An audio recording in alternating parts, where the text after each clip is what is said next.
Welcome to the Salmon Runs YouTube. Enjoy the video. In this video, I will show you how to create a blog on Bluehost.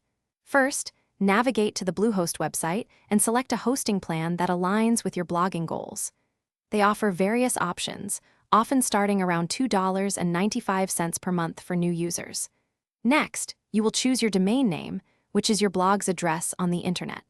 Finally, complete the account creation by providing your details and payment information. This initial setup takes only a few minutes. Once your Bluehost account is active, log into your control panel, often called cPanel. Bluehost makes installing WordPress incredibly simple with its one-click installation process. Look for the website or WordPress section and click on the Install button. The system will guide you through a few straightforward prompts, asking for basic information like your site title and admin credentials. This step typically takes less than 5 minutes to complete. With WordPress installed, it's time to personalize your blog's appearance. Navigate to your WordPress dashboard and explore the vast library of themes. Choose one that aligns with your content and brand. Next, install crucial plugins for security, search engine optimization, and other features.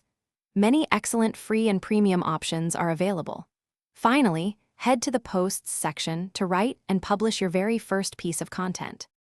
Before officially launching, take time to thoroughly review your entire blog. Check for any broken links, typos, or formatting issues. Once you are satisfied, it is time to share your creation with the world. Promote your blog across all your social media channels and tell your friends and family. Remember, consistent publishing of engaging, high-quality content is key to attracting and retaining a loyal audience over time. Thanks for watching. Consider subscribing if we helped you.